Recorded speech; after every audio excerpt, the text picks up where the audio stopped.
감사합니다. 다시 저희가 하나님 말씀 앞에 섰습니다. 아버지 하나님, 주님의 아버지의 말씀은 진리의 말씀이라고 하셨고, 하나님께서는 우리가 진리에 관한 지식을 얻기를 원하신다고 말씀하셨고, 이 진리의 말씀을 올바로 나누어 하나님 앞에 부끄럼 당하지 않는 일꾼이 되도록 주님 공부하라고, 연구하라고 또 말씀하셨습니다. 주님, 저희가 그 말씀에 순종해서 주님의 말씀을 이 시간 대합니다. 그러나 저희는 이 진리의 말씀을, 이 생명의 말씀을, 이 하나님의 말씀을 잘 깨달아 알 수 있는 그러한 자들이 못되고 우둔하고 아둔한 자들입니다. 주님이 약속이 있습니다. 주님께서 진리의 영을 우리에게 보내주셨고 그 진리의 영께서 모든 진리 가운데로 인도해 주신다고 약속하셨습니다. 저로 이 약속을 믿게 하시고 주님 또한 주님께서 가르쳐 주신 그 말씀들 깨닫고 믿고 참으로 믿는 자에게 역사하시는 그 역사하심을 따라 열매를 맺고 그리함으로 저희가 하나님을 영화롭게 하는 그러한 복된 계기가 될 수 있도록 축복해 주십시오.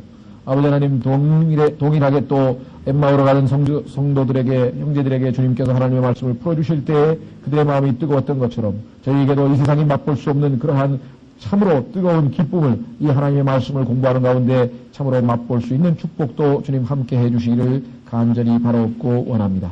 주님께서 이 말씀을 저희에게 공급하실 때 부족한 자에게 맡기신 이 말씀의 사역이 합당하게 이루어지도록 역사해 주시고 도우심과 은혜 가운데서 이 사역을 감당하게 도와주시고 주님 약속하신 대로 참으로 택하신 자에게 이 사역을 맡기신 자에게 하나님께서 또한 능하게 하셔서 이 사역을 감당케 하신다고 하셨습니다.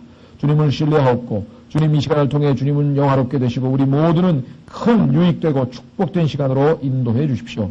참석지 못한 여러 형제자매들 있는 처소에서 동일한 축복으로 함께 하시고 주께서 다시 하나님의 말씀 앞에 다 모일 수 있는 축복도 허락해 주시기를 간절히 바라옵고 원합니다. 우리 주 예수 그리스도 이름으로 기도하옵나이다. 아멘. 예, 지난 시간에 이어서 스가랴서 3장 우리가 전체적인 개요를 살펴봤었고요. 구체적으로 한 절 한 절을 좀 더 살펴보려고 합니다. 예. 스가랴서 3장 1절 대제사장 여호수아는 주의 천사 앞에 서 있고 사탄은 그의 오른쪽에 서서 그를 대적하는 것을 그분께서 내게 보이시니라. 여기서 말씀하는 대제사장 여호수아는 우리가 잘 아는 모세의 몸종 여호수아하고는 다르다고 말씀을 드렸었습니다. 스룹바벨은 정치 지도자였고 여호수아는 제사장으로서 종교 지도자로서 이스라엘 백성들을 바벨론 포로로부터 데리고 귀환했던 영적 지도자를 말하는 것이고 여기에 지금 주의 천사 앞에 서 있다는 말은 지난번에 말씀드린 것처럼 섬기는 자죠. 하나님 앞에 서 있다 할 때는 이제 명령을 기다리는 거죠. 시키는 명령을 기다리기 위해서 이 섬기는 자의 모습이라고 하는 것을 성경 곳곳에서 찾아볼 수가 있습니다. 자, 그래서 대제사장 여호수아는 여기 이스라엘 민족을 대표해서 하나님 앞에 지금 속죄소 앞에 들어가 있는 것이죠. 자, 주의 천사 앞에 서 있고 사탄은 그의 오른쪽에 서서 그렇게 되어 있습니다. 자, 우리가 영적으로 우리에게 적용해 보자면 우리도 다 하나님 앞에 제사장이라 그랬죠. 우리는 영적인 제사를 지내는 하나님의 영적인 제사장이기 때문에 사탄이 무슨 특별한 이유가 있어서 이렇게 이 대적을 한다기보다는 늘 사탄이 하는 일이 하나님 앞에 이 하나님의 자녀들을 고소하는데 그 중에서도 뭐라 그럴까요? 하나님 앞에 서서 섬기고자 하는, 즉 하나님을 적극적으로 섬기고자 하는 그러한 경건한 무리들에 대해서는 항상 대적을 하는 것을 우리가 성경을 통해서 확인을 해볼 수가 있습니다. 더더군다나 오른쪽에 섰다라고 하는 것은 방해하거나 반역할 때에 항상 오른쪽에서 이 반역을 한다. 이게 성경에 기록이 되어 있는데요. 한번 확인해 보겠습니다. 욥기 30장에 보면은 오른쪽에 섰다고 하는 표현은 반기를 든다라고 하는 그런 의미로 해석이 됩니다. 욥기 30장 12절. 욥기 30장 12절.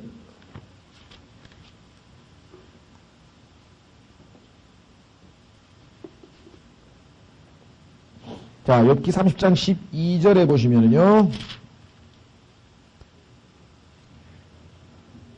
내 오른쪽에서 젊은이들이 일어나니 그들이 내 발을 밀어 제치며 자기들의 멸망의 길들을 쌓아 나를 대적하고, 여기 보면 오른쪽에서 이렇게 대적하는 것으로 성경에 용례가 나와 있죠. 예. 더더군다나 여기 보시면 사탄이 지금 여기서 대적하고 있는데요. 이 사탄의 그 어떤 행적이라고 그럴까요? 사탄이 하는 일 중에서 보면은 여러 가지가 있는데 그 중에서 고소하는 일, 대표적인 거죠. 예, 고소자. 여기서도 지금 고소하고 있는 모습을 우리가 볼 수 있다고 말씀을 드렸습니다.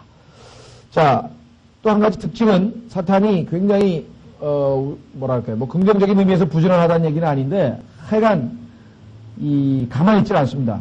늘 공격 목표를 향해서 우는 사자와 같이 삼킬 자를 찾아다닌다고 베드로전서 5장 8절에 나와 있는 것처럼 항상 바쁘게, 그래서 욥기에도 보면은 이리저리 두루두루 왔다 갔다 했다 그랬죠. 그러니까 지금도 계속해서 뭐라 그럴까요?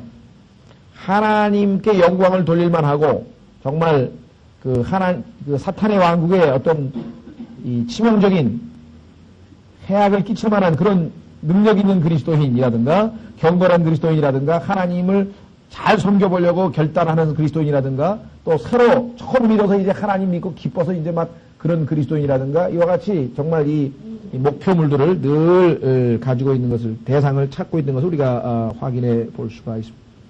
더더군다나 하나님 앞에서 여기 보시면 대적을 합니다. 지금 하나님이 계신데도 불구하고 대적하는 것을 봤을 때 뭐랄까, 무모함, 대담성, 이런 것도 우리가 엿볼 수가 있는데요. 성경에 욥기 41장에 보면은 이 사탄의 정의가 나와 있습니다. 사탄이 어떠한 자냐? 욥기 41장 34절. 그 유명한 말씀이죠. 모든 교만한 자들을 다스리는 왕으로 묘사되어 있습니다. 욥기 41장 34절에 보시면 욥기 41장 34절, 그는 모든 높은 것을 바라보는 자요 모든 교만한 자녀들을 다스리는 왕이라, 이렇게 되어 있습니다. 그렇죠? 물론 마귀도 마지막 순간에 빌립보서에 보면은 이제 모든 혀가 예수 그리스도를 주라 시인하고 모든 무릎이 예수님 앞에 무릎을 꿇을 그때는 물론 마귀도 더 이상의 도전하는 발언은 할 수 없겠지만요. 자, 어쨌거나 지금도 여전히 대적하는 자의 모습으로 바쁘게 아주 담대하게 대담하게 지금 저항하는 것을 볼 수가 있습니다. 자, 그래서 우리는 뭐 상식적으로 생각해 보세요. 우리 전쟁할 때 보면은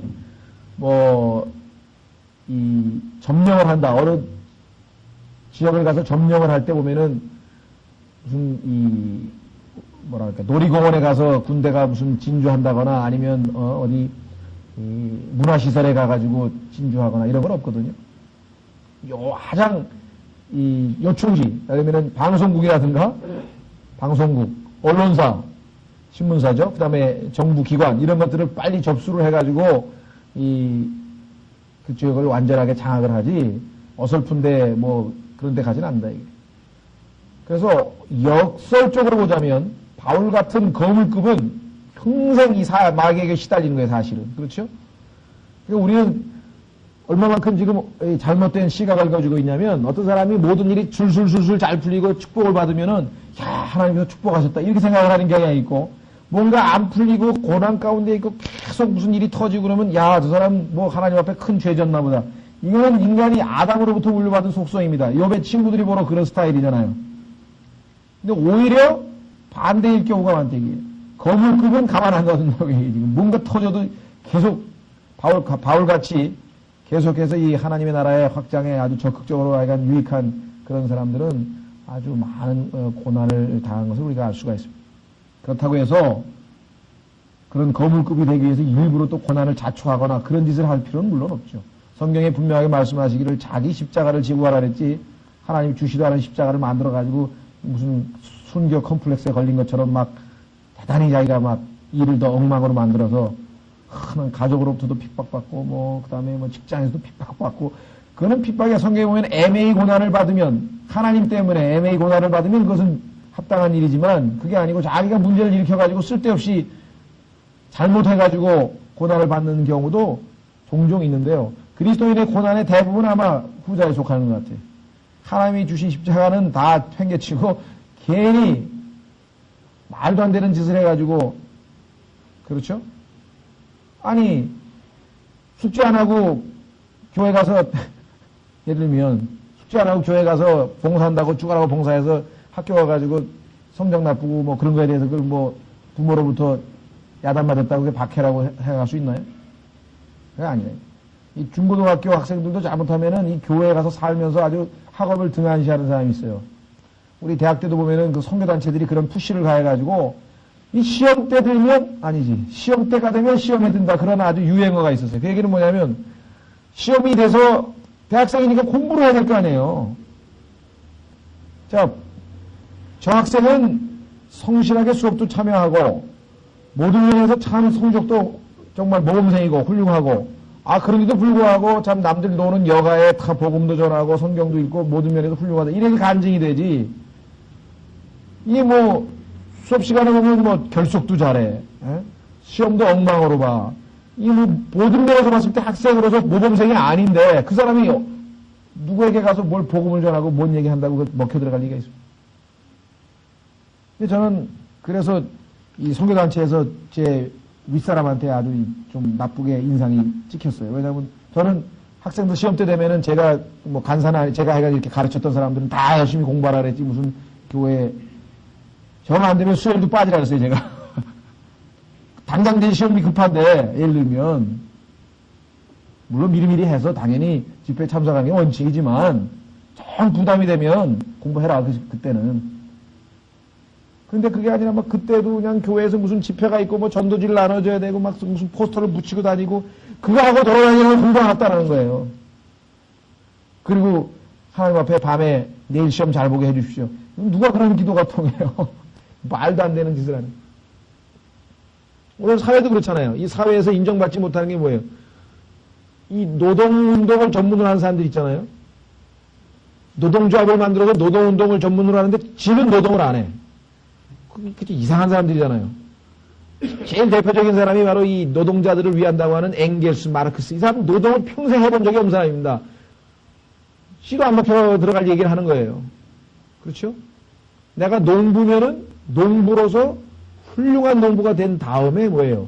다른 사람에게 그리스도를 증거할 수 있는 거라고요. 그런 그 의무와 우리가 그리스도인의 삶이 결코 그렇게 상치되거나 그렇지는 않습니다. 그래서 그런 문제에 대해서 우리가 좀 조심을 하셔야 되겠습니다. 자, 제가 좀 말이 빗나갔는데 어쨌거나 하여간 사탄은 주 공격 목표는 딱 봐서 중요하고 좀 그런 사람들을 주로 많이 공격을 한다. 이런 것들을 우리가 알 수가 있죠. 자, 그렇게 해서 계속해서 2절로 가겠습니다. 주께서 사탄에게 이르시되 오 사탄아 주가 너를 책망하노라. 예루살렘을 택한 주가 너를 책망하노라. 그래서 주가 지금 3번 반복됐습니다. 성경에서 이런 구절들이 자주 나와요. 역시 하나님도 주, 예수 그리스도도 주, 성령님도 주. 그래서 삼위일체를 우리에게 은연중에 암시해주는 그런 구절이라고 우리가 확인해 볼 수가 있습니다. 자, 그 다음에 여기 주가 너를 책망하노라. 아니, 우리에게 적용할 수 있는 좋은 구절이죠.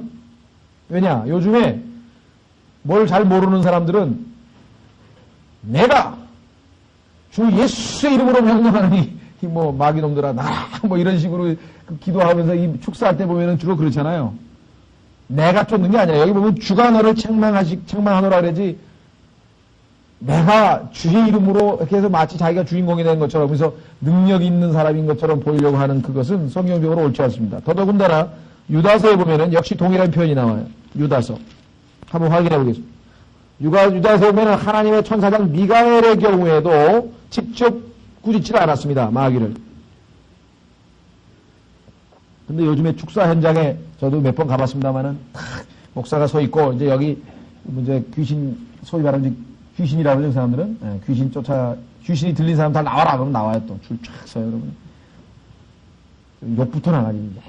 XX 누구야? 언제 들어왔어? 욕부터 하고 뭐 자기가 마치 하나님인 것처럼. 저는 그런 거 몇 번 보면서 이야, 이 사람들이 지금 쇼를 하나, 이게 뭐를 하나. 근데 또 뭐 막 욕을 하고 어떻게 툭 치니까 그냥 착 자빠지더라고요. 근데 자빠지는데 옆에서 또 그 받치는 사람이 또 전문적으로 두 사람이 서 있어요. 그래서 이야, 근데 이런 짓을 하는데도 교회에 붙어 있나 싶을 정도로 전화 하여간 의아했는데 아주 몇 번 이렇게 보고서는 아주 참 어처구니가 없었습니다만은 여기도 지금 보면은요 유다서 9절 그러나 천사장 미가엘도 모세의 몸에 대하여 마귀와 다투며 논쟁할 때 감히 그에게 욕설로 비난을 하지 아니하고 다만 이르되 주께서 너를 꾸짖으시기를 원하노라 하였느니라 이렇게 되어 있죠. 당연히 우리도 이와 같은 자세로 임해야 됩니다. 마치 자기가 무슨 뭐 하나님이라 되는 것처럼 마귀에게 뭐 직접 명령을 내리고 뭐 나가라 하고 막 소리를 지르고 자 3장 다시 돌아오셔서요. 주께서 사탄에게 이르시되 오 사탄아 주가 너를 책망하노라. 예루살렘을 택한 주가 너를 책망하노라. 이것은 불 속에서 꺼낸 그슬린 나무 조각이 아니냐 하시더라. 그렇게 말씀을 하고 있죠. 예. 그러니까 주님께서 이스라엘 백성에 대한 얘기입니다. 불 속에 꺼낸 그슬린 나무 조각. 자, 우리는 이때 떠올리는 구절이 있다 그랬죠? 말라키 3장에서 우리 찾았던 뭐예요? 이스라엘, 야곱의, 뭐라 그랬죠? 야곱의 자손이라 그랬나요? 한번 확인해 보겠습니다. 소멸치는 않는다 그랬죠? 고난은 많이 당하지만, 어디 있습니까?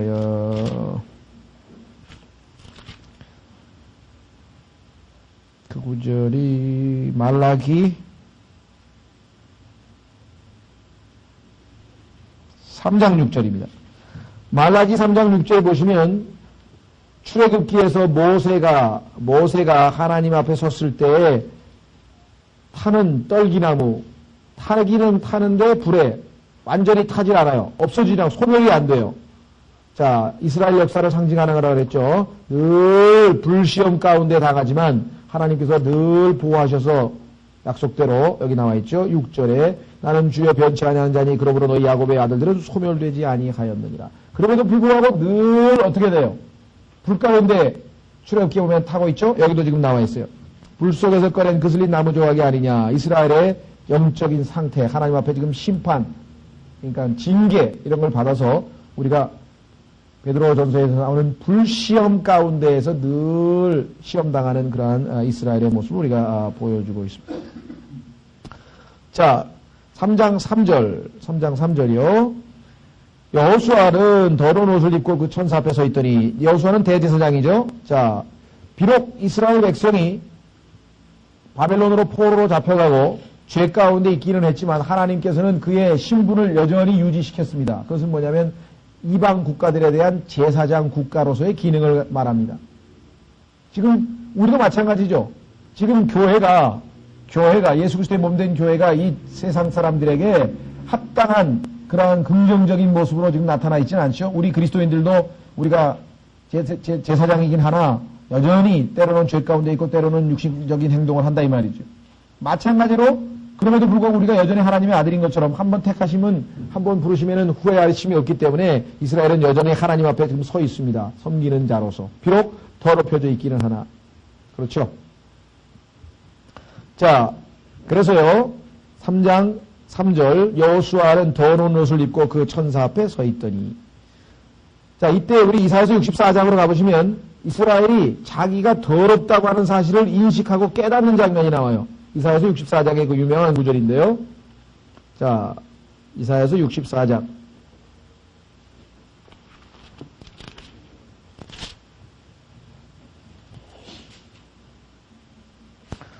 이스라엘은 이사야서 64장 1절에서부터 보시면 하나님께 재림해달라고 예수 그리스도께 재림을 기도하는 장면이 나옵니다. 원하건대 이렇게 나오죠. 기도하는 장면. 원하건대 주께서 하늘들을 가르고 강림하시며 주의 눈앞에서 산들이 흘러내리기를 녹이는 불이 타오를 때 그 불이 물을 끓임 같게 하사 주의 대적들이 주의 이름을 알게 하시며 민족들로 하여금 주의 눈앞에서 떨게 하옵소서. 이 민족들이 바로 이방인들이라 그랬죠. 주께서 우리가 기다리지 아니하던 무서운 일들을 행하시며 강림하시며 산들이 주의 눈앞에서 흘러내렸나이다. 전부 재림 때에 이 지상에 우주에 있는 모든 별이나 또 달이나 또는 해나 그다음에 지구나 있게 될 그러한 천체에 있게 될 여러 가지 변동 사항들을 우리는 계시록에도 살펴보고 마태복음에도 예수님께서 말씀하셨고 해가 빛을 잃고 달이 뭐 핏빛으로 변하고 이런 말씀들을 늘 여러 번 반복해서 나오죠. 4절 오 하나님이시여 세상이 시작된 이래로 하나님께 자신을 기다리는 자를 위하여 예비하신 것을 주 외에는 들을 자가 없으며 귀로 들은 자가 없으며 눈이 본 적도 없었나이다. 성경 많이 읽으신 분들은 딱 보는 순간에 이거 고린도전서 2장에 인용된 말씀이구나. 고린도전서 2장에 인용된 말씀이구나. 이게 딱 그렇죠? 아주 유명한 말씀인데요. 자, 문제는 5절입니다. 이와 같이 재림을 위해서 기도할 때 이스라엘 백성들이 먼저 해야 될 일이 있어요. 그것이 바로 뭐예요? 자기의 상황을, 영적으로 얼마나 더럽혀져 있는 상황을 지금 파악하는 겁니다. 자, 한번 어떻게 파악하나 보십시오. 주께서는 기쁘게 의를 행하는 자와 주의 길들에서 주를 기억하는 자를 만나시거늘 보소서. 우리가 범죄하였으므로 주께서 진노하였사오나 주의 길들이 지속됨으로 우리가 구원을 얻을 것이니이다. 오직 우리는 다 부정한 물건 같아서 우리의 의는 다 더러운 누더기 같으며 우리는 다 잎사귀같이 시들므로 우리의 불법들이 우리를 바람같이 몰아가나이다. 우리는 이 이사야서 64장 6절을 신약 성도들에게 적용해서 우리는 항상 더러운 죄인이다라고 하는 사실, 우리의 의로운 행동마저도 하나님 앞에는 다 더러운 누더기 같다는 쪽으로 많이 인용을 했습니다. 그러나 교리적으로 문맥적으로 보면은 이스라엘 백성들이 지금 스가랴서하고 똑같은 문맥이에요. 하나님 앞에 지금 더럽고 추한 모습으로 서 있는 자신을 인정하고 발견하는 그러한 장면입니다. 자, 그래서 이 천사를 통해서 하나님께서 이제 깨끗하게 옷을 갈아입히는 장면이 나오죠. 자, 여러분들 이사야서 6장을 보십시오. 이사야서 6장에 보시면 이번에는 천사는 아니지만 영적인 존재 스랍이라고 하는 존재가 나옵니다. 그래서 이스라엘 민족의 그 타락한 모습을 치유하고 또 더럽혀진 것을 깨끗게 하기 위해서 스랍이 나오는 장면이 이사야서 6장에 보면 나옵니다. 성경에 보면은 그룹, 그다음에 스랍, 그다음에 천사 등등등 이렇게 영적인 그런 존재들이 많죠. 우리가 다 알 수는 없지만 이름이 틀린 존재들이 여럿 있습니다. 자, 이사야서 6장에 보시면은 이렇게 나와 있죠. 1절서부터 우시야 양이 죽던 해에 또 내가 본즉 주께서 높이 들린 왕좌에 앉으셨는데 그분의 옷자락은 성전에 가득하고 그 위에는 스랍들이 서 있는데 저마다 6날개를 가졌더라. 쭉 밑으로 가셔 5절에 보시면 그때 내가 이르되 화로다 나여 내가 망하게 되었으니 나는 입술이 부정한 사람이로다. 하나님께서 보내신 스랍 앞에서 그는 자기가 죄인이라고 하는 사실을 지금 이사야는 인정을 하고 하나님께서 입술에 숯불을 대서 정결케 한 다음에 이제 보내심을 받고 쓰임받는 장면이 나옵니다. 오늘은 이 스가랴서에는 천사가 그 일을 대신을 하는 장면이죠. 자, 다시 스가랴서로 돌아오겠습니다.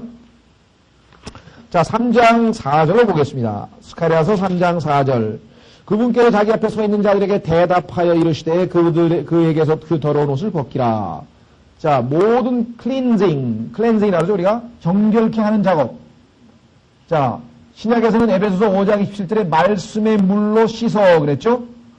예수님께서 요한복음 15장에서도 뭐예요? 씻어. 내가 너에게 이른 말들로 너희는 깨끗게 되었느니라. 그래서 발에 먼지만 씻으면 된다고 말씀하셨죠. 그래서 우리의 죄악들을 씻을 때에는 예수 그리스도의 보배로운 피가 있고요. 첫째. 그 다음에 여기 나와 있는 것처럼 뭐예요? 말씀의 우리가 말씀이 물의 기능을 가지고 있죠. 그래서 여기서 정결케 하는 작업의 그 도구가 무엇인가? 대답하여 이르시되, 즉 하나님의 말씀이라고 하는 사실을 우리가 알 수가 있습니다. 그 다음에 벗기었다. 중요한 말씀입니다. 예를 들면은 이 옷을 갈아입힌다 이 말이죠. 체인지 했죠? 무슨 그걸 빨아가지고 아니면 무슨 꿰매가지고 수선을 해가지고 이게 아닙니다. 예를 들면 하나님께서 무화과 나무를 잎으로 옷을 가리고 있는 이 아담과 이브에게 어떻게 하셨어요? 마찬가지로 벗겨내고 가죽옷을 입힌 거지 그 무화과 나무 잎을 무슨 수선했다든가 수리했다든가 이런 게 전혀 없습니다. 따라서 우리는 하나님의 의와 인간의 의는 도저히 양립할 수 없다는 것을 우리가 분명하게 알 수가 있습니다. 자, 여기에서 아주 중요한 신약적 교리, 영적 교리가 하나 나옵니다. 그것은 뭐냐? 여기서 지금 벗기고 그 다음에 불법을 떠나게 하였으니 의복을 바꾸어 입히라. 다시 말하면 죄의 제거. 우리 요한복음 1장 29절에서 유명한 말씀 보라 세상죄를 제거하는 하나님의 어린 양이라고 했을 때 죄가 제거되는 그런 역사가 지금 여기 나오는데 1차적으로는 이스라엘 민족에게 하나님께서 하신 약속이죠. 뭐예요? 옷을 벗기고 불법을 떠나게 하였으니 의복을 바꾸어 입히리라. 의복을 바꾸어 입히리라. 이 약속이죠. 그러니까 우리가 신약에서 우리가 예수 그리스도를 믿고 예수 그리스도로 우리가 옷 입었다든가 또 예수 그리스도로 옷 입었다고 하는 그 표현 또 우리가 어디에 나오죠? 칭의, 하나님 앞에 우리가 의롭게 됐다고 하는 이러한 교리들이 사실은 어디에서 근거를 두고 있는 것이에요?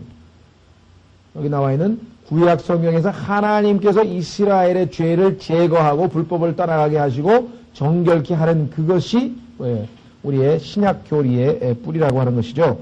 자, 그래서 우리는 이것을 우리 그리스도인들에게 영적으로 적용을 얼마든지 할 수가 있습니다.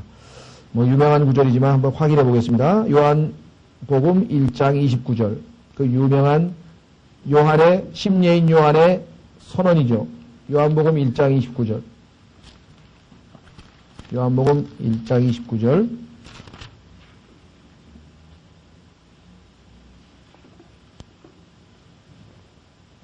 요한복음 1장 29절. 이튿날 요한이 예수님께서 자기에게 나오시는 것을 보고 이르되 보라 세상 죄를 제거하는 하나님의 어린 양이시로다. 이렇게 되어 있죠.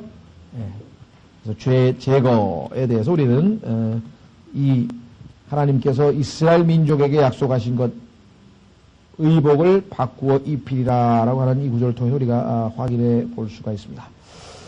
자, 뭐 대표적인 구절이 이스라엘에 관해서는 히브리서 8장에 나와 있고 이방인들에 관해서는 히브리서 10장에 나와 있기 때문에 히브리서에 나와 있는 구절 하나만 확인해 보겠습니다. 히브리서 8장 유명한 구절입니다.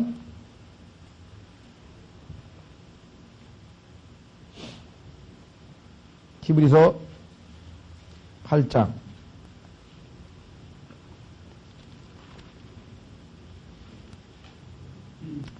8절서부터 12절인데요. 그들에게서 흠을 발견하시고 그분께서 이르시되 주가 말하노라 보라 날들이 이르리 내가 이스라엘의 집과 유다의 집과 새 언약을 맺으리라.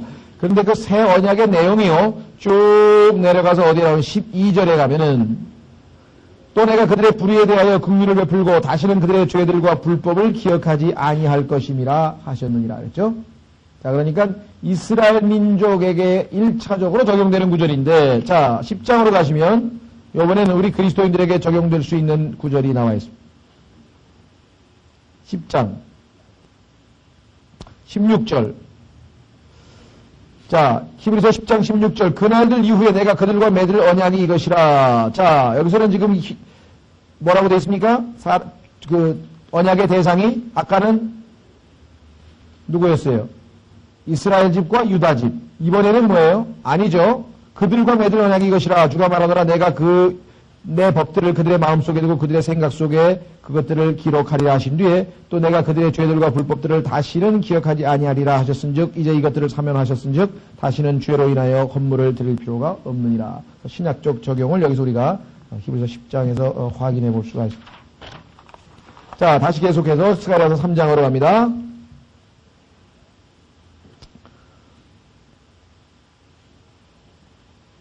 자, 스가랴서 3장 4절 계속해서 보겠습니다. 여기서 주어를 잘 보세요. 내가가 되어 있습니다. 자, 그분께서 자기 앞에 서 있는 자들에게 대답하여 이르시되 그에게서 그 더러운 옷을 벗기라 하시고 또 그에게 이르시되 보라. 그 다음에 주어를 보세요. 누가 하십니까? 내가. 왜 내가 나서셔야 됩니까? 내가 내 불법을 내게서 떠나게 하였으니 이제 외복을 받고 입히리라 하시기에. 자, 우리는 히브리서에서 하나님께서 아론이 할 수 없는, 즉 아론의 제사장 계열에서 할 수 없는 일을 더 나은 제사장이신 예수 그리스도께서 하신다는 것을 우리가 배웠다 이 말이에요. 자, 아론이 한다고 하면 뭐였습니까?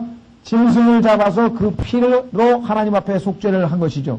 그런데 그것은 모형이었기 때문에 실제적으로 죄를 제거할 수 있었느냐? 없었다고 성경에 기록되어 있다 이 말이에요. 그렇죠? 그러니까 매년 반복해서 기억이 나니까 매년 드려야 되는 거 아니에요. 근데 여기서는 지금 직접 하나님께서 나서셔서 하시는 거죠. 한번 확인해 보겠습니다. 히브리서 10장 4절. 그래서 이 구약과 신약의 구원의 근거가 다르다고 하는 것이죠. 자, 히브리서 10장 4절 보시면은 아론의 계열의 제사장이 바치는 4절. 이는 숫소와 염소의 피로는 죄들을 제거함이 불가능함이라. 숫소와 염소의 피로는 죄들을 제거함이 불가능함이라. 그렇기 때문에 여기에서 주님께서 직접 내가 내 불법들을 떠나게 하였으니 이렇게 말씀하셨죠. 자, 다시 한번 출애굽기 34장으로 갑니다. 여러분들이 출애굽기 34장 7절과 히브리서 10장 4절은 항상 연관시켜서 반드시 기억을 하고 계셔야 됩니다. 왜냐하면 구약의 구원의 방식과 신약의 구원의 방식은 틀리다고 하는 것. 출애굽기 34장 7절에 보시면 아주 유명한 구절입니다. 이것은 왜 또 중요하냐? 개역 성경을 비롯한 모든 성경이 이 출애굽기 34장 7절을 변개시켰어요. 아주 중요한 구절인데 지금 제가 기억이 잘 안 나는데 전혀 이상하게 아주 완전히 뜯어 고쳐놨습니다. 비슷하게도 아니고 완전히 뜯어 고쳐놨습니다. 왜? 아주 중요한 내용을 담고 있는 구절이기 때문에 그렇죠. 출애굽기 34장 7절 보십시오. 긍휼을 수천에게 베풀며 불법과 범죄와 죄를 용서하리라. 자, 구약에서 하나님께서는 항상 불법과 범죄와 죄를 용서했습니다. 그러나 여기 문제가 있어요. 용서는 했으나 그러나 이것이 결코 죄 있는 자를 깨끗하게 하는 것이 아니며, 조금 전에 우리는 숫소와 염소로 피는 죄를 제거할 수 없다고 하는 사실을 보았죠. 바로 그 얘기를 하고 계신 거예요. 따라서 구약 성도들은 어떤 의미에서 보면은 표현이 이상할지 모르겠습니다만은 외상으로 구원을 받은 거예요. 외상으로. 왜냐하면 예수 그리스도께서 아직 피값을 지불하지 않은 상태에서 짐승의 피를 근거로 해서 일단은 뭐예요? 마치 어음이나 마찬가지죠. 어음. 어음이라고 하는 것은 현금이 아닌데도 불구하고 그 어음을 받잖아요. 그럼 나중에 그걸 어음을 다시 현금으로 지급을 할 날짜가 있죠. 예수 그리스도께서 십자가에서 죽으셨을 때 결국은 구약에 있는 성도들의 죄까지 다 깨끗하게 되고 제거된 거예요. 근데 지금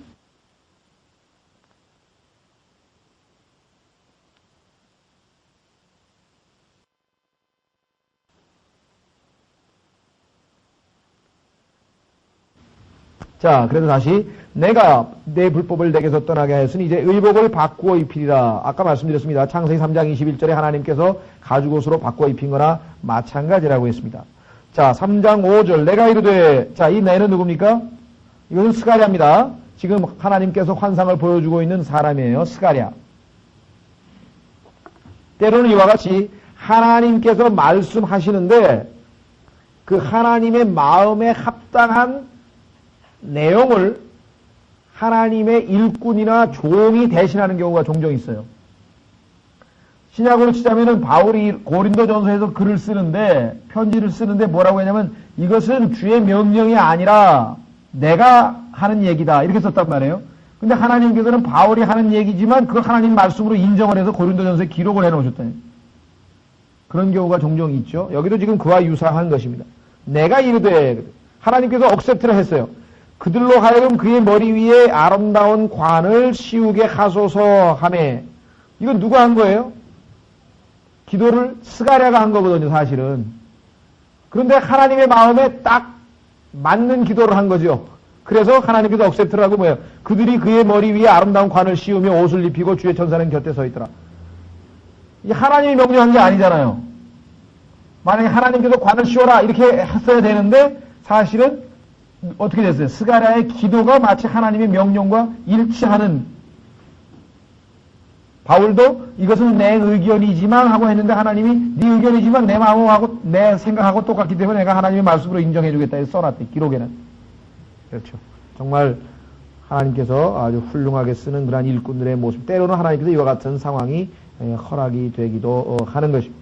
자, 5절 내가 이르되 그들로 하여금 그의 머리 위에 아름다운 관을 씌우게 하소서 하며, 그들이, 이 관은요, 영어로는 이게 미터라고 하는데요.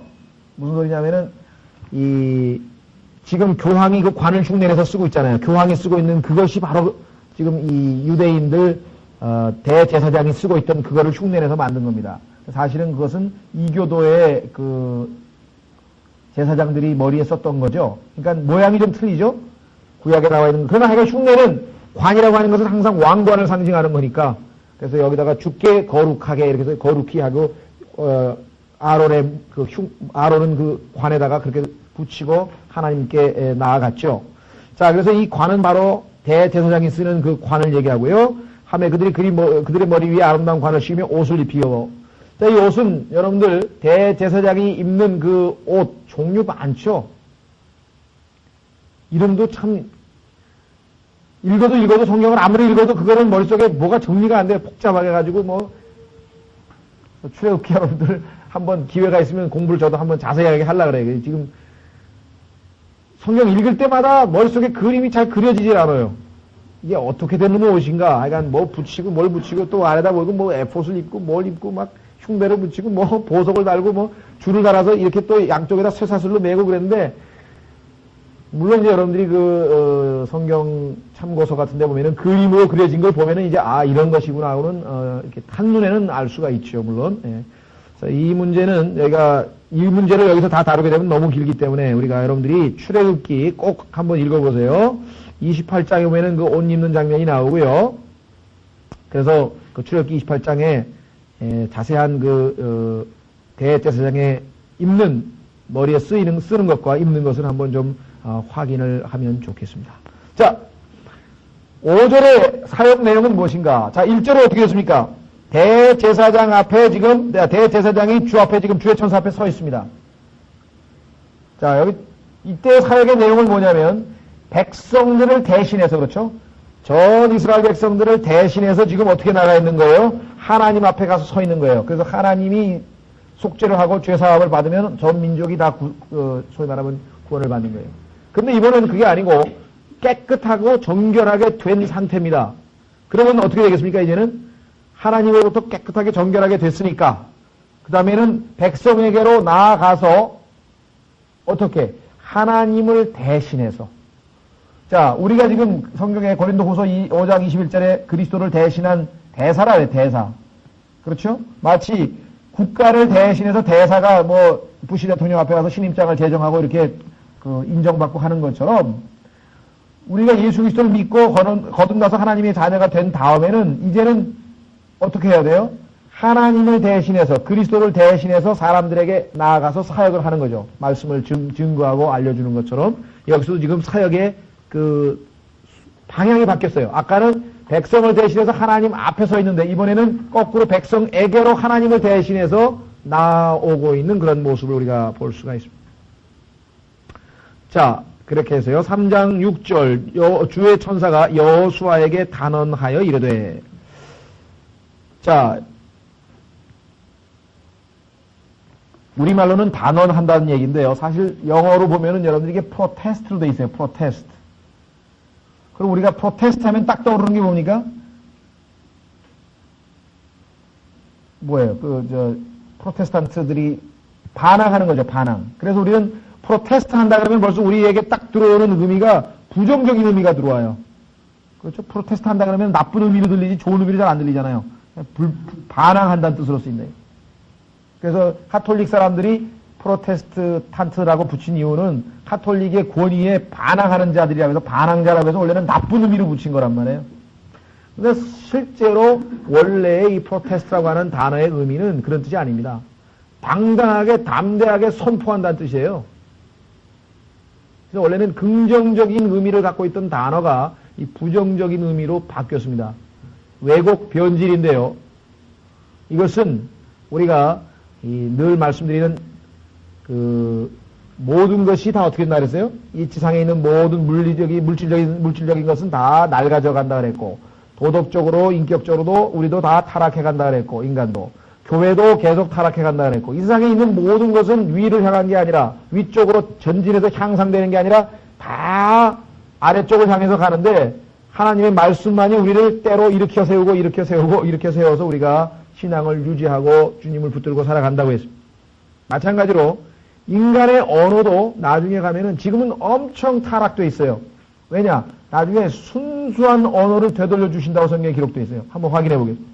지금 우리의 언어는 이미 영어도 그렇고 뭐 모든 언어가 다 지금 많이 타락해 있습니다. 왜곡되어 있고. 스바냐서를 보시면은요. 바로 앞에 학계, 그 앞에가 스바냐서인데요.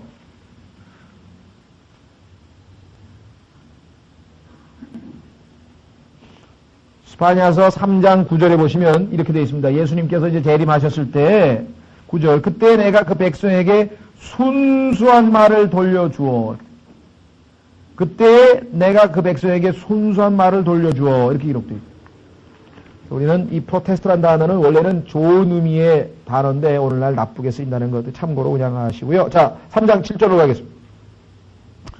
스가랴서 3장 7절 만군의 주께서 이같이 말씀하시기를 내가 만일 내 길들 안에서 걸으며 내가 명한 것을 지키면 내가 내 집을 재판할 것이요 내 뜰을 지킬 것이며 또한 내가 내 처소를 주어 여기 곁에 서 있는 이 자들 중에서 걷게 하리라. 그렇습니다. 자, 구원받고 난 다음에 우리가 할 일은 성경에 보니까 good works라 그랬죠? 선한 일을 위해서 우리가 창조받았다고 한 것처럼 여기서 이제 정결케 된 이 유대 백성들은 하나님 앞에서 행위로 그들의 모습을 입증을 해 나갑니다. 그렇죠? 자, 여기서 우리가 배울 수 있는 첫 번째 교훈이 있어요. 그것은 뭐냐? 내 길들 안에서 걸으며, 이 걷는다고 하는 것은 walk인데요. 의역을 하려면은 보통 행한다라고 번역을 주로 많이 했습니다. 행하다, walk. 그래서 우리가 보통 지금 우리가 여기서 하고 있는 것은 진리를 공부하는 거죠. 우리는 진리를 공부하고 그래서 배워서 안다 이 말이에요. 공부하고 배워서 아는 거로 붙이는 것이 아니라 야고보서에 나와 있는 것처럼 결국 그것을 행함으로 옮겨야 된다는 얘기예요. 여기서 지금 오늘 주께서도 그들에게 명령하시는 것은 뭐야? 내 길들 안에서 걸으며, 다시 말하면 진리를 실제적으로 실천해야 된다고 하는 것이죠. 자, 빌립보서 2장을 보겠습니다. 빌립보서 2장에도 보면은요, 그리스도인들에게 적용할 수 있는 귀한 구절이 있습니다. 그것은 뭐냐면 구원을 이루어내라 이거예요. 빌립보서 2장 12절. 빌립보서 2장 12절이요. 그러므로 나의 사랑하는 자들아 너희가 항상 순종한 것 같이 내가 있을 때뿐만 아니라 지금 내가 없을 때에도 더욱더 순종하여 두려움과 떨림으로 너희 자신의 구원을 완수하라. 구원을 완수하라 그러니까 그러면 구원이 아직 완성이 안 됐다는 소리냐? 이런 것처럼 우리가 오해하기 쉬운데 사실은 그게 번역이 어려워서 그렇습니다. 구원은 우리 안에 이미 이루어져 있어요. 그런데 그것을 바깥으로 표출하라는 뜻이에요. 이게 work, 영어로 하면 work out이에요. out. 내 안에 영원한 생명이 들어있고 내 안에 예수 그리스도의 성품이 들어있고 내 안에 누가 봐도 뭐예요? 질그릇 같은 내 안에 보물이 들어있는데 사람들은 모른다 이거예요. 그러니까 우리가 선한 행실을 통해서 사람들에게 그것을 보여줘야 된다는 것. 그런 의미에서의 work out이죠. 그러나 한 가지 우리가 조심해야 될 것은 내가 그것을 스스로 내 힘으로 표출해내는 것이 아니라 주님께 의탁하면 돼요. 어떻게 할 수 있느냐? 13절. 이는 너희 안에서 일하시는 이가 하나님이시니. 이때 일한다, 안에서 일한다가 영어의 work in이에요. 안에서 일한다. work in. 그러면은 그 위에 있는 완수하라고 하는 영어 단어는 work out이에요. 그 표현하기가 어려워서 지금 완수하라고 할 수, 저 같으면은 그냥 밖으로 나타내라.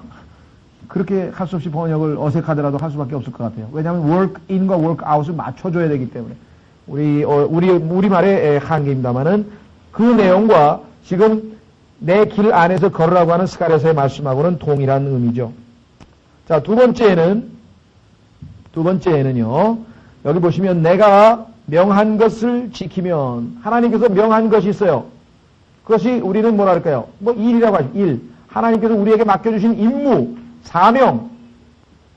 하나님께서 우리에게 주신 일, 임무, 사명이 지금 우리에게 주어져 있다고 하는 사실. 그렇죠? 따라서 우리는 그리스도인으로서 주님께서 우리에게 뭐라고 말씀하시나 한번 확인해 보겠습니다. 고린도전서 15장. 고린도전서 15장에 가시면은 우리 마땅히 그리스도인으로서 맡겨진 임무에 충실해야 될 것을, 열심을 내야 될 것을 말씀하고 있습니다. 58절. 고린도전서 15장 58절. 그러므로 내 사랑하는 형제들아 굳게 서서 흔들리지 말고 항상 주의 일을 넘치게 하는 자가 되라. 이는 너희 수고가 주 안에서 헛되지 않은 줄을 너희가 알미니라. 유대인들에게도 지금 명한 것을 하라는 명령이 지키라고 하는 명령이 나와 있습니다.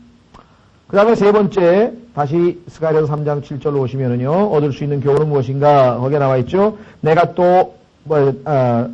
내가 내 집을 재판할 것이요. 여러분들, 재판한다고 하는 말 어디서 신약에서 나옵니까? 고린도전서 6장에 보면은 너희가 천사들을 나중에 심판한다, 재판한다 그런 얘기 나오죠. 그런데 어떻게 교회 안에서 서로 싸움이 붙었는데 그거를 이 안에서 스스로 재판하면 심판해서 제대로 분별해서 판결을 내리면 되는데 이 형제가 잘못했으니까 이 형제가 사과하시오 이러면 되는데 그것을 믿지도 않는 사람들의 재판에다가 고소를 해가지고 가져갔잖아요. 그렇죠? 가져가가지고 하는 일에 대해서 성경에서 언급하고 있죠. 그 얘기입니다. 그러니까 여기서 지금 영적으로 옳고 그름을 분별하고 판단한다는 그런 의미에서 재판이에요. 자, 그 다음에 내 뜰을 지킬 것이며 라고 나와 있습니다. 내 뜰. 자, 여기 지금 내 뜰을 지킬 것이며 그렇게 되어 있는데요. 여기 집과 뜰, 영어 단어에는 아마 also가 있는데 도라고 하는 말이 빠뜨린 것 같아요. 내 집도, 내 뜰도. 자, 집, 그러면 여러분 아시다시피 이스라엘 백성이고 그 다음에 뜰 하면은 뭐예요? 이방인들이죠. 그렇죠? 그러니까 우리가 집이 있으면은 안을 집이라고 하고 바깥을 뜰이라고 하는 것처럼 이스라엘 백성들이 이 하나님의 일을 하나님을 표현하고 증거하고 나타낼 때에 자기들끼리 그 이스라엘 백성들 간에 또는 내부적으로는 안에서는 뭐 우리말 요즘 우리 시대로 얘기하자면 교회 안에서는 형제들끼리 참 사랑도 하고 훌륭하게 행동하는데 그렇죠? 바깥에 나가가지고 안 믿는 사람들에게는 형편없이 대한다. 그런 말 하죠.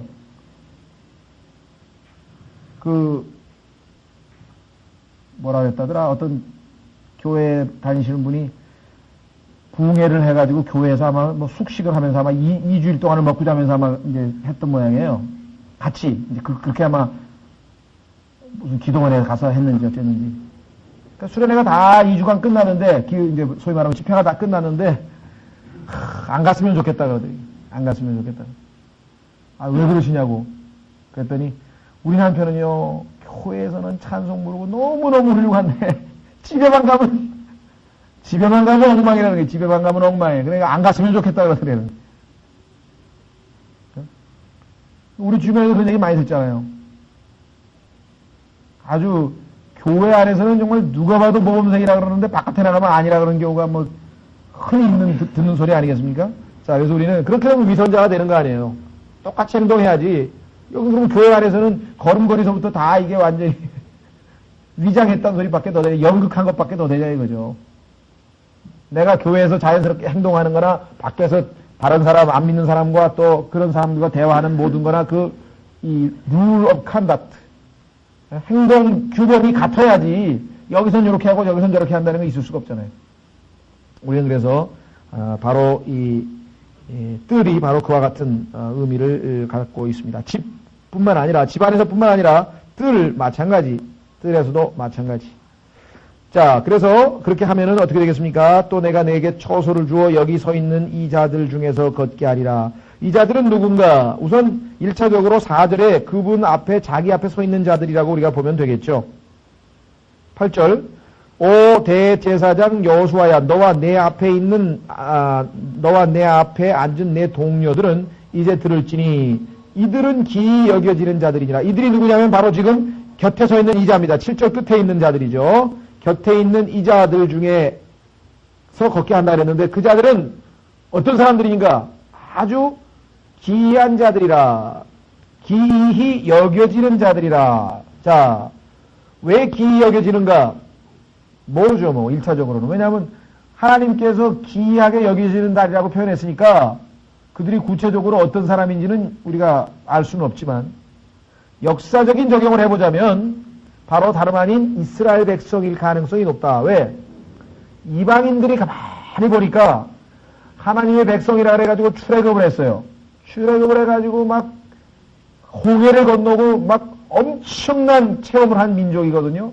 가나안에 와서도 그 하나님의 도우심으로 유업을 다 얻고 나라를 세워서 솔로몬 왕이라고 하는 위대한 왕이 있고 뭐 그러더니 우상을 숭배하고 그러더니 갑자기 어떻게 됐어요? 아시리아로 끌려가고 바빌론으로 끌려가고 그래서 야 어떻게 된 민족이 이 모양이냐? 그렇게 축복을 받던 민족이 이 모양 이 꼴이 되느냐? 그랬더니 좀 있다가 70년 만에 또 느닷없이 쫄딱 망하고 이제 다 전 세계로 흩어져서 이제 없어진 줄 알았더니 70년 만에 느닷없이 또 다시 나타나가지고 그것도 뭐예요? 왕의 도움을 받아서 다시 와서 성전을 건축하고 예루살렘을 건축하고 그런데 사실은 그 70년 동안 살고 있을 때 이미 이스라엘 백성들은 어땠습니까? 그 나라에 상당히 동화돼 가지고 이제 안착했잖아요. 나름대로는 그래도 자리를 잡은 사람들 아니에요. 그런데 떠나라고 하는데 또 떠나는 사람들, 그 참 대단한 사람이잖아요. 이미 자리를 잡았는데 떠나라 그러니까 또 떠난다고 말이에요. 오는 도중에 엄청난 방해와 위협이 있었는데 다 그걸 또 극복을 했어요. 와서 성전 짓는데 또 사마리아 사람들이 와서 방해꾼이 있고 적들이 있었어요. 이런 모든 것들에도 불구하고 여전히 참 뭐랄까 신비 중에 신비로운 민족, 그런 의미에서 이스라엘에 관한 언급일 수도 있다는 거죠. 여기서 지금 하나님께서 말하는 것은 기이 여겨지는 자들이냐. 왜 알 수 있는가? 이 기이 여겨지는 자들을 보존하고 돕고 했던 그 분이 누구냐? 바로 여기 나와 있는 종 가지 아닙니까? 보라 내가 내 종 곧 가지를 내리라. 예수 그리스도께서 성경에 보니까 왕으로 오신 예수 그리스도 마태복음, 종으로 오신 예수 그리스도 마가복음, 인간으로 오신 예수 그리스도 누가복음, 신으로 하나님으로 오신 예수 그리스도 요한복음, 이렇게 해서 성경에 이 가지라고 하는 표현이 4번에 걸쳐서 나온다는 걸 우리 예수 그리스도에 관한 기독론 공부할 때도 이미 공부를 했고 잘 아시죠? 자, 그래서 여기서 이 가지가 바로 예수 그리스도라고 하는 것을 우리는 뭐 이미 잘 알고 있습니다. 그래서 우리는 아하, 여기 기이 여기는 자들은 누구인가? 예수 그리스도, 즉 종이신 가지에 의해서 회복된 이스라엘을 의미하는 것이다라고 하는 것을 우리가 짐작해 볼 수가 있습니다. 기이 여겨지는 자들이죠. 예. 자, 3장 9절 만군의 주가 말하노라 내가 여호수아 앞에 놓인 돌을 보라. 자, 여호수아 앞에 할 때 이 앞에라고 하는 단어 성경에서 3가지로 해석이 가능합니다. 위치적으로 여호수아가 있는데 그 앞에 놓아둬서 보이게 했다는 얘기가 되겠고, 자, 그 다음에 야 니네 반에서 네 앞에 있는 애들 몇 명이나 되냐? 그건 무슨 뜻입니까? 공부 잘하는 애들 너보다 공부 잘하는 애 몇 명 되냐? 그 소리죠. 그러니까 여기서 네 앞에라고 하는 것은 뭐예요? 더 지위나 모든 면에서 뛰어난, 높은, 엑설런트하고 하이, 높다는 뜻이죠. 그렇게 우리가 해석해 볼 수가 있죠. 3번째는 뭐가 있어요? 시간적으로 앞섰다 이 말이에요. 그래서 침례인 요한이 예수님보다 before, 앞서서 와서 전파했죠. 헤랄드 노릇을 했잖아요. 그러니까 여기서 이 여호수아 앞에라고 하는 말을 3가지로 해석을 해보면은 예수 그리스도에게 정확하게 맞아떨어진다 이거예요. 왜? 여호수아는 지금 주의 천사 앞에 서 있었죠? 그분 앞에, 그분을 섬기기 위해서, 앞이란 말은 그분 앞에 위치적으로 섬기기 위해서. 2번째, 그분보다 더 앞서신 분이 아니고 위에 계신 분, 더 지위가 높으신 분이죠. 3번째, 시간적으로 영원부터 계신 분 아니에요? 예수 그리스도? 아브라함보다 앞섰다고 했던 그 의미에서의 앞섰다는 의미죠. 3가지 다 적용해도 우리는 예수 그리스도에게 정확하게 맞아떨어지는 것을 우리가 잘 알 수 있습니다. 자, 그 다음에 돌에 대해서 우리 여러분들 성경에서 돌 나오면 예수 그리스도, 예수님께서 거칠게 하는 돌, 거침이 되는 돌, 모퉁이 돌, 머리 돌, 예수님이 마태복음에서 21장에 누차 반복해서 얘기를 했고, 창세기 49장에서부터 나오죠. 창세기 49장에서 이스라엘의 목자 곧 돌이 나오도다. 즉 하나님으로부터 이스라엘의 목자 예수님이죠. 돌, 목자는 초림 때 예수 그리스도를 우리가 요한복음 10장에서 목자, 재림하실 때는 예수 그리스도가 돌이죠. 왜? 심판하러 오시니까. 다니엘서 2장에 보시면은 손으로 하지 않은 돌이 날라와서 이방 민족들을 다 쳐부수고 큰 산을 이루었다고 말씀을 했습니다. 그뿐만 아니라 성경에 보면은 베드로전서에서 예수님께서 뭐예요? 리빙스톤이야. 리빙스톤. 산돌이신 예수 그리스도께 우리도 나아간다 그랬죠. 리빙스톤이라 그랬고, 사도행전 4장에도 나오고 에베소서에도 나오고 로마서에도 나오고 반복해서 예수 그리스도는 돌이라고 하는 표현으로 나와 있습니다. 그래서 우리는 이 돌이 예수 그리스도임을 의심의 여지가 없이 알 수가 있죠. 자, 그 다음에 일곱 눈은 금방 할 수 있습니다. 4장 10절을 넘겨보세요. 4장 10절을 넘겨주시면 일곱 눈이 누구인가를 금방 할 수 있습니다. 작은 일들의 나를 멸시한 자가 누구냐? 사람들이 스룹바벨의 손에 다림줄과 그 일곱 눈이 함께 있음을 보고 기뻐하리니 일곱 눈은 이리저리 온 땅을 두루 달리는 주의 눈이라 하셨느니라 그랬죠? 자, 성경에 보면은 이 주의 눈이 이 땅을 두루두루 살피신다고 하는 표현이 여러 군데 나와 있는데 그 중에 유명한 구절 하나 확인해 보겠습니다. 역대하 16장 구절입니다. 역대기하 16장 구절.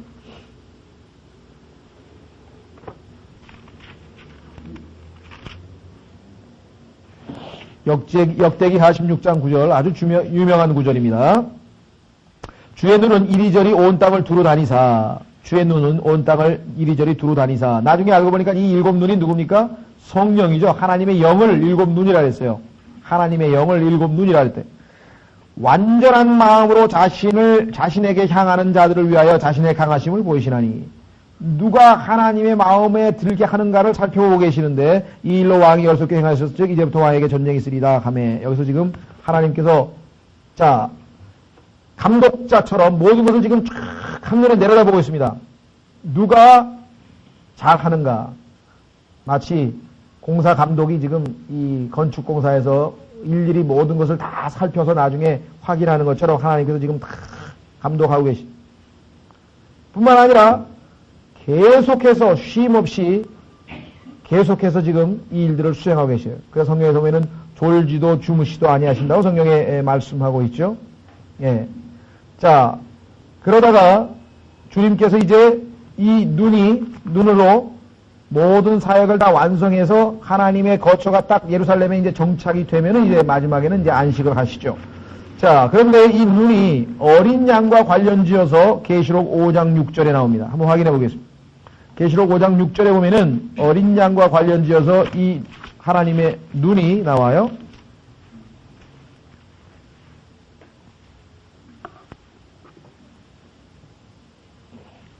요한계시록 5장 6절. 내가 또 보니 보라 왕좌와 네 짐승의 한가운데와 장로들의 한가운데 어린 양께서 서 계신데 전에 죽임을 당하신 것 같더라. 그분께 그 어린 양에게 뭐가 있어요? 일곱 뿔과 일곱 눈이 있으니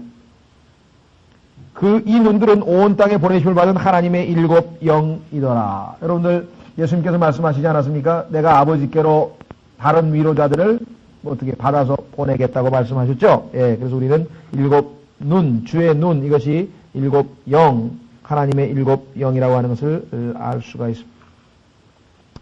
자, 다시 스가랴서 본문으로 돌아오시면요. 9절, 보라 내가 거기에 새길 것을 새기며 이 땅의 불법을 하루에 제거하리라 이렇게 말씀하셨죠?